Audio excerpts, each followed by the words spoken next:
kayo ulit. Welcome back to another vlog. So today, unpack tayo ng gamit ni Papa Dave. Lalabahan ko po siya para mailagay natin, mai-organize natin yung mga gamit-gamit niya sa closet. Wala na pala siya dito sa bahay. Pumasok siya sa office. Sabi niya, I need to go to the office. Meron akong tatapusing trabaho. Ganon yan si Papa Dave. Kahit jet lang, papasok at papasok yun sa office. And it's almost 12, noon. So, ayan. Tingin-tingin tayo ng dumi niya. Nakatulog ako ng mahimbing kagabi. So, meron na tayong extra energy today. Natulog ako ng, I think inantok ako ng mga around 9:30 yata, and then nagising ako 7. So, sabi ko, this is the first time na meron akong tulog simula no bumalik kami dito. Ang saya. Ang saya ko kasi nakatulog ako ng mahimbing. And alam nyo ba, inaayos ko yung aking mga halaman din kasi nga kung napanood niyo yung vlog natin yesterday is nag-dry yung kanilang mga dahon. And sabi ko kailangan ayusin ko. So inaayos ko yung kay money tree and pinutulan ko siya ng tangkay. Kasi nga, na siya, namamatay na siya. Baka madamay pa yung buong halaman kung hindi ko puputulin. So, pinutol ko siya. So, maya-maya, ibabalik ko na siya sa Ito si Papa Dave. Kahit may butas, may butas na yung t-shirt niya, ayaw niya i-let go. Nakakatawa naman tong asawa ko. Meron din naman akong damit na may butas, may punit na dito and ayaw ko i-let go kasi comfy siyang isuot. And pambahay lang naman. Nakakatawa no. Sa mga kasi, si Papa Dave kasi, siya yung tipong tao na hindi talaga siya nagsha-shopping parati. Hanggat hindi pa hindi niya pa nakikita yung gamit niya na talagang wasak na wasak. Hindi niya yan papalitan. Mahilig siya magbigay ng regalo sa amin, pero siya ayaw niya talagang mamili ng gamit niya. Sabi ko, ay naku babe. One day, pero pag naman niya nag-shopping si Papa Dave, wagas din yan, like bongga. Pag nag-shopping siya ng para sa sarili niya, talagang spend talaga siya. Pero, minimake sure niya talaga na yung bibilhin niya is mga, pang matagalan. Hindi siya bumibili ng parang, yung parang trend, alam niyo yun, yung uso-uso. Tapos, masisira din sa 2 beses na laba, 3 beses na laba. Ayaw niya. So, kailangan, kahit na mahal, at least matagal. Diba? Kahit mahal yun. Ayan. Lalaba tayo.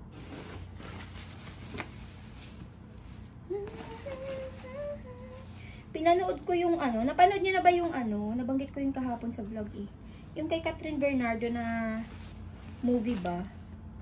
Yung pangalan ng movie na yun, The Very Good Girl. Kakaloka yung movie na yun. Parang, hindi ko alam pero sa akin, mas bet ko yung yung mga movie niya before. Yung wag niyo ako i-bash, no. Idol ko yun, si Catherine Bernardo. I'm just saying na hindi ko bet yung movie na ginawa niya dun sa Hindi ko siya gusto. Pero magaling. Hindi lang ako nakarelate, siguro. So again, disclaimer, huwag niyo ako i-bash. Ayan. Okay, laba tayo. Laba, luto. Alam niyo na, yung mga ginagawa ni Mami Faye. Back to reality. Ay, alam niyo ba, ako ngayon, yung parang magle-less muna ako sa meat. Kasi nung mga nakaraang weeks is more on meats tayo. Alam niyo naman na mahilig kami sa pork, no? Pork, sa chicken hindi masyado kasi nga parang pakiramdam or yung lasa ng chicken, hindi ko bet. Medyo malansa siya para sa akin. Pero, ang bibilihin natin is yung mga chicken breast, mga ganun. So, sa pork, beef, wag muna kasi medyo iniiwasan nating tumaas yung ating cholesterol kasi I know na mataas na yung cholesterol ni Mami Faye. And alam nyo naman na nabanggit ko to sa vlog ko before na meron kami, sa family namin, meron kami history ng high blood.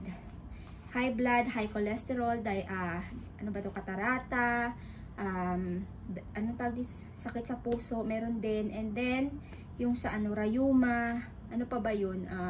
Diabetes, na sa amin na lahat. Nasa amin na lahat, no? So, kailangan nating mag-ingat. We need to be careful. Kaya, gulay-gulay muna, salad-salad, isda, ganun. And, merong binili si Papa Dib na gamot pang ano, pang diarrhea. Excuse me po, no? So, ito talaga yung ano namin, trusted medicine namin.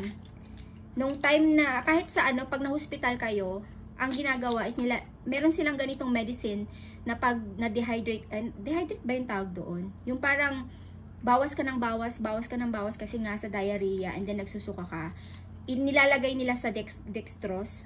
So, ito yon, yung medicine na to, pang ano siya, pang diarrhea na talagang bonggang-bonggang diarrhea, yung parang hindi ka na tumitigil. Kasi last time na nasa Pinas ako, long time ago, na hospital yung isa naming kaibigan, and then lahat kami nagkaroon ng diarrhea dahil sa balot.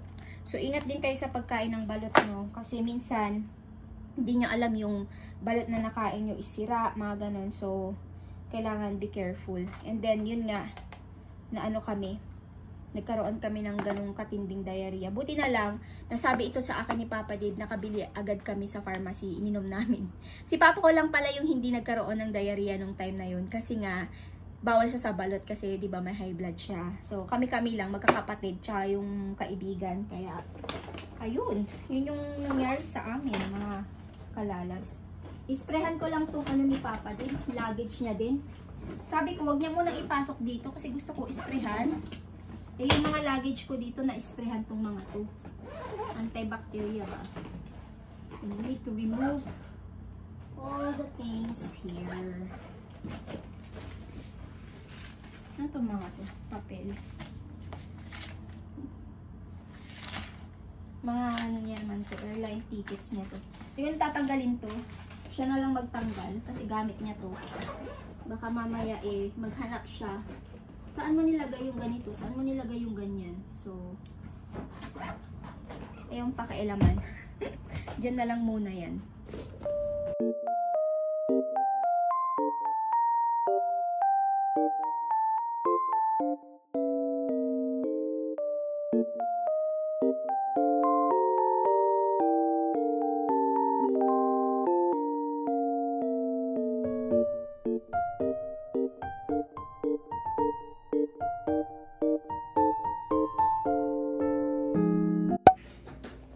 Himala, kasalanan ba? Aga umuwi ah. Oo naman, ang aga umuwi ni Bulinggit. It's only 3:38. May himala talaga, may himala. Maglalaba ka ba? Kasi ano, pwede kang mag-ingay dahil wala dito si Papa Dave. Naglalaba din ako eh. Tinatapos ko lang. Nagpahinga lang ako ng slight, mga kalabs. Ngayon, tatayo na naman ako at magpe-prepare ng aming dinner. Pero maaga pa naman. Lago-lago ng halaman ko. Ganyan siya.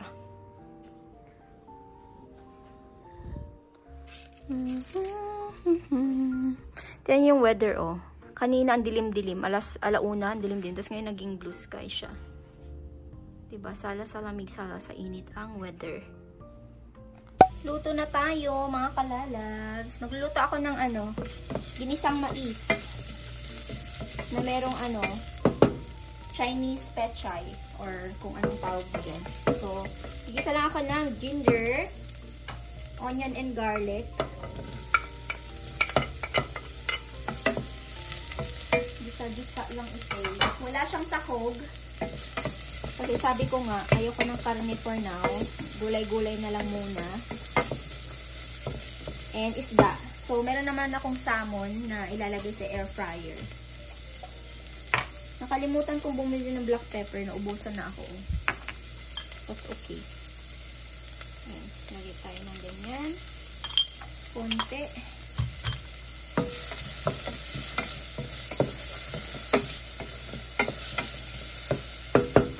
Medyo matamis nga lang tong aking corn. So, supposed to be is yung white corn ito eh. Pero, ito yung meron ako.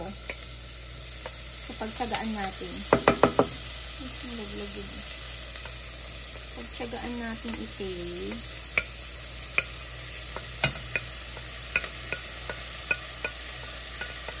Pwede kayo maglagay ng patis, nor cubes, mga ganun pwede din. Kung gusto nyo.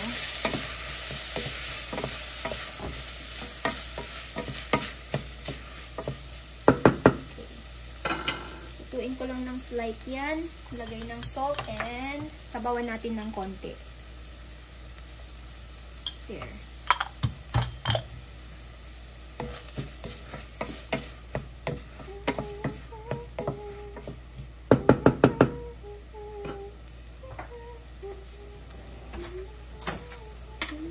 Lagyan ko siya nito. More. Para malasa. Wala kasi akong Knorr cubes. Knorr powder na lang. Same but different.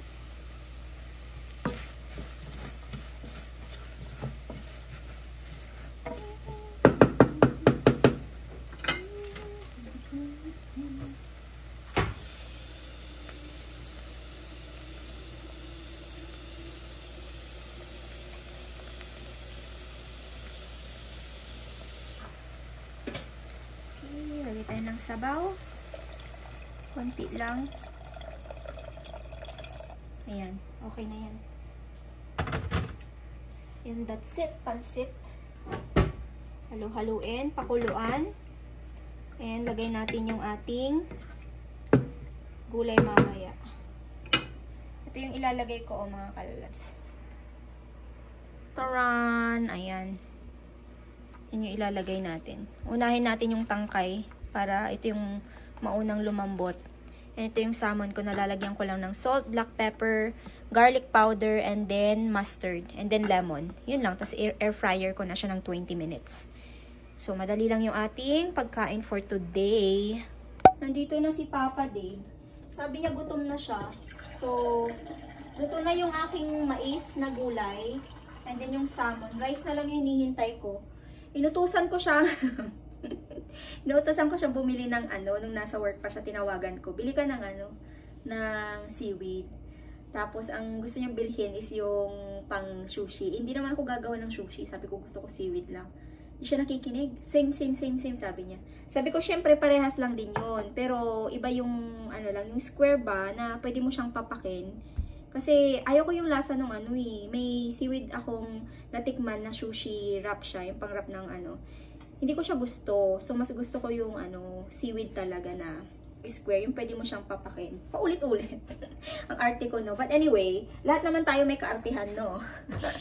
Pero yun talaga yung gusto ko. Alam ko kasi yung yung babagay sa salmon. Tapos, meron ka lang avocado. Irarap mo lang with with rice, salmon, avocado, and then spicy mayo. So, parang sushi wrap siya. Yung, alam niyo, sushi wrap. Baked sushi ba ang tawag doon? Parang gano'n. Pero hindi siya bake. So sana yung kaso nga lang. Ay, naku, pag inutusan mo tong asawa ko, hindi ko alam ba. Hindi mo siya mautusan. Especially pag sa grocery. Hindi talaga. Hindi carry bells.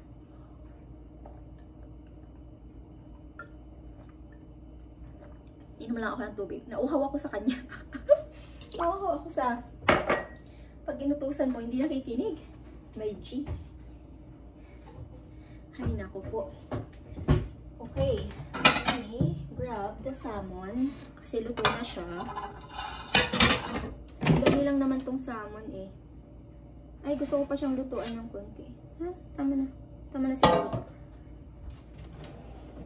And, tatanungin ko siya kung gusto niya tong corn na gulay. Baka gusto niya. Tingnan niyo, oh. Diba? Looking good. Looks so yummy. Ayan siya. Marami akong... Hindi naman marami. Itong na to, salmon na to, malaki siya. Hindi maubos ni Papa Dave yung buo. So, hinahati ko siya. Ganyan. Para hindi siya masyadong mabusog.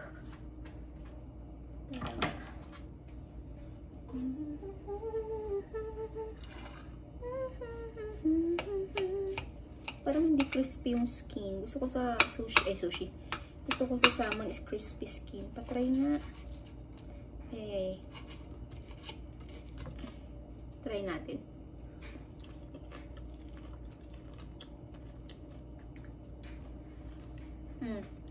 Sarap. Okay. Hintayin ko lang tong ano, itong aking rice. And then, kakain na rin kami.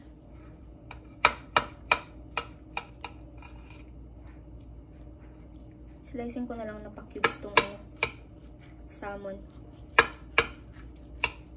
Yung init.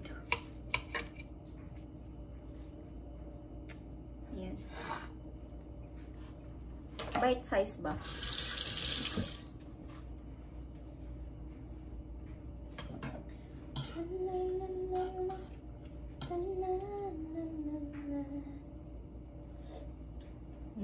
Sarap. Patikin ko nga kay Papa dito. Baka magustuhan niya. Kung sakali. Diba? Ay, meron pala akong ibibigay sa kanya. Meron ako nabiling regalo sa kanya para sa Pasko. Ko pa na ibibigay kasi jet lag siya eh. Hindi niya pa hindi pa yata siya, wala pa siyang energy na ano. Tingnan niyo regalo ko. So, bigay natin. Patry ko lang muna to. Kung gusto niya. Kunti lang bibigay ko. Tayo lang. Bigay ko lang to saglit. So, nagustuhan ni Papa Dib yung ano natin, yung corn na gulay. And nilagay ko yung ating salmon sa on top. Nilagyan ko siya ng rice. Ay sabi niya, okay. So, ayun, kain tayo. Diba? Look social. Nagmukhang social yung ating ulam. Ay yung pagkain natin for dinner. So, kain po. Kain po.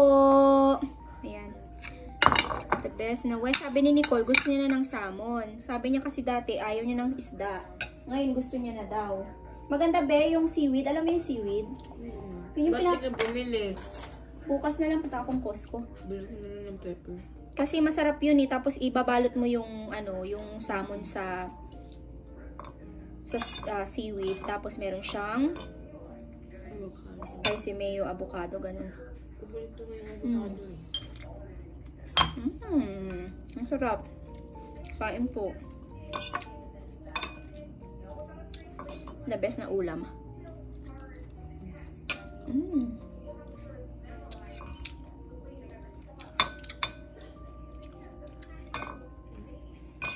Ang sarap naman ito.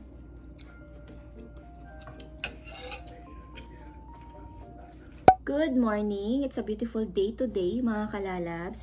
Clear sky, hindi siya gloomy, pero malamig. Oo, kasi pag sunny, yung temperature bababa talaga siya. Magma-minus, mga ganun. So, I know na malamig sa labas ngayon. Kasi pag cloudy, hindi siya ganun kalamig. Pero pag, yung, alam mo yun, pag clear yung sky, drop na yung temperature. Anyway, hindi na ako nakapag-update sa inyo kagabi kasi after kaming kumain, naligo ako, and then after ako naligo, humiga ako, nakipaglaro ako kay Ube, and then nag-check ako ng mga pwedeng panoorin sa I Want TFC. So, nakita ko tong series na to na ang title is Love at 40 Days yata yun yung title niya. And nagustuhan ko siya. So, gusto ko malaman kung namatay ba talaga yung babae or hindi ko alam. Kasi hindi naman pinakita na nilibing siya. Pero nakita ko, yung nasa middle na kasi ako, ang nakita ko na lang is, pumunta yung auntie niya at saka yung pinsan niya sa sementeryo at naglagay ng kandila and then naglagay ng bulaklak. Pero pakiramdam ko hindi talaga siya namatay. Parang nakoma lang, 'di ba? Kasi may taong gustong pumatay sa kanya. So, yung kaluluwa niya is nandoon na sa, haunted house ba yun? So, ayun. Panoorin nyo kung hindi nyo pa napanood or huli na ako, no? Huli na yata ako. Huli na yata ako dun sa show na yun or yung sa series na yun. Pero, bet ko siya. Gusto ko siya. And gusto ko din yung mga gumanap na artista. So, yes. Panoorin nyo Love at 40 Days. So, yes. Coffee lang ako ulit. And, ano pa ba yung sasabihin ko? And, by the way, habang nagkakape ako dito, mag-e-end na rin kasi ako ng vlog. So, idudugtong ko na lang to ulit. Kasi, yun nga, minsan talaga, hindi talaga ako makapag-end ng saktong araw, yung gabi, ganun. So, minsan, nag-next day talaga ako. So, kagabi pala, nagbabasa ako ng comment. Naloka me. So, meron akong upload na video, 'di ba, yung last na upload na video ko. Kasi may nabasa akong comment. Ano ba yan? Ano ba yung comment na yun? Nagulat ako sa comment na yun. In fairness ha, kayo talaga. So, basahin ko sa inyo yung comment na hindi ko alam kung bakit na i-comment. Naloloka ako talaga. Kayo, ay nako. Mahilig talaga tayong mag-isip, mag-overthink, no? May mga ibang tao talaga na, like, hindi ko alam. Ano ba yung comment na yun? Basahin ko sa inyo. Ito yung comment. Sabi niya, ano ba yun? Okay, ito yung comment. Sabi niya, "Hi Miss Faye, alam namin may mabigat na rason kung bakit umalis kayo doon." Ang sinasabi niya is yung dati namin bahay. Kasi may sentimental value ata yun sa inyo. At saka, sayang din kasi ang laki nun. Kung sa bagay, di ka mag-regret kung may mabigat na dahilan. Sana ma-share mo yan someday. Alam nyo, kahit mag-wish kayo ng sana ma-share nyo someday, kung meron mang issue, again, wala pong issue. Ang issue is gusto ko lang talaga na makalipat yung family ko sa city. Yun yung talaga yung reason, the big reason. And sa mental health din ni Edenil, diba? So, kung napanood nyo yung mga last vlog ko last year about sa reason kung bakit binibenta yung bahay, it's just because si Edenil simula noon, i-explain ko na naman, no?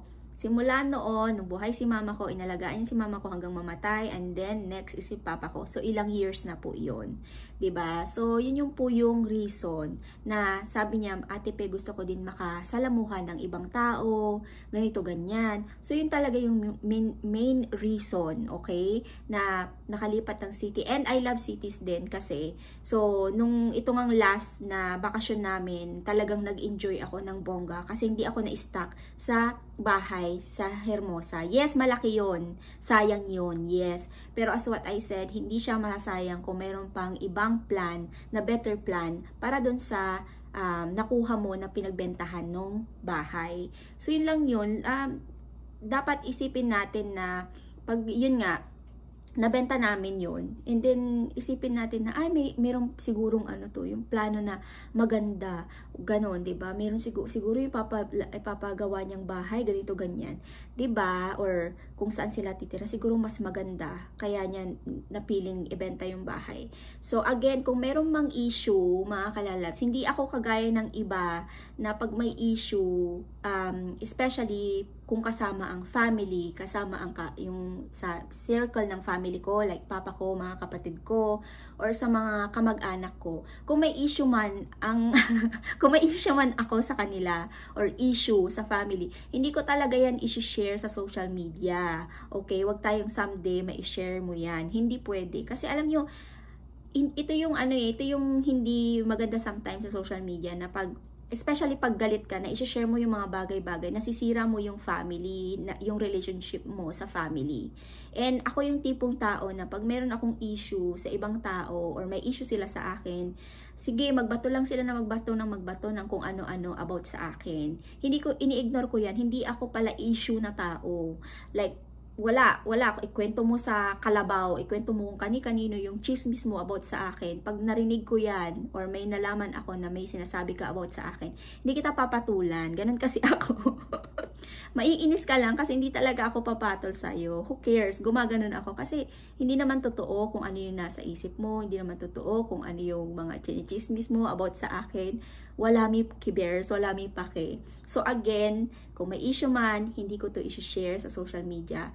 Ang isang bagay na problema sa pamilya, sa mga kamag-anak mo man dyan, hindi yan sinishare kung kani-kanino or sa social media. Kasi may mga taong pwedeng magbigay ng kani-kanilang opinion or judgment sa'yo. So para sa akin, ang issue dapat inaayos privately. Hindi yan sinisiwalat, di yan sinasabi sa kung sino-sino or even sa social media. And natutunan ko yon sa edad kong to. Okay, before, pag kabataan mo ganyan, pag galit ka, pinopost mo sa social media hanggang syempre nakita na ng iba't ibang tao yan, 'di ba? So, yun na yung nakatatak sa utak nila. So, ayaw mo naman na ito yung issue ko sa kamag-anak ko, sa pamilya ko. Siniraan mo yung kamag-anak mo, siniraan mo yung pamilya mo. 'Di ba? So, kung maayos niyo, ito lang yung advice ko sa inyo, no. Never use social media pag galit po kayo, no. Especially, 'di ba? Kung meron kayong like sabihin na talagang hindi ka nais-nais dun sa tao na kagalit mo or ginagawan mo ng issue, huwag kayong gumamit ng social media kasi hindi nyo na yan mapabawi. So again, wala pong issue. Paulit-ulit na ako dito. Wala na akong sirang plaka. Again, wala pong issue. Kung merong mang issue, wala kayong mapapala sa akin kasi hindi ko rin naman yan sasabihin.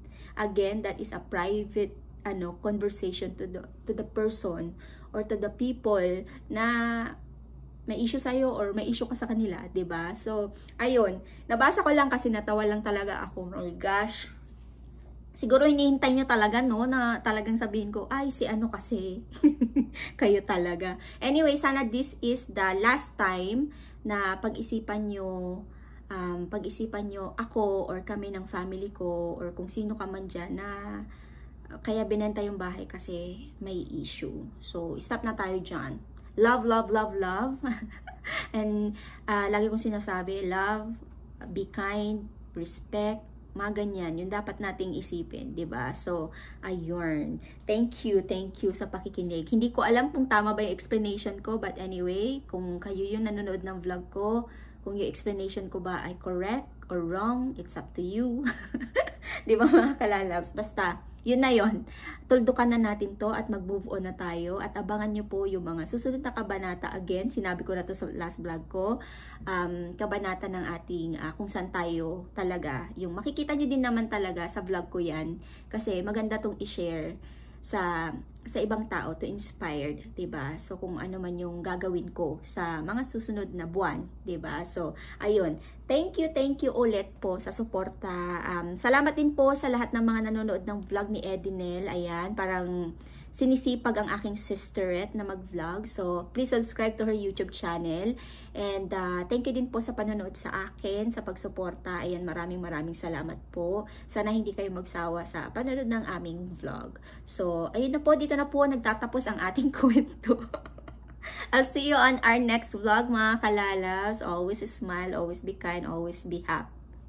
Smile, happy, be kind. And please don't forget to like, subscribe if you haven't yet.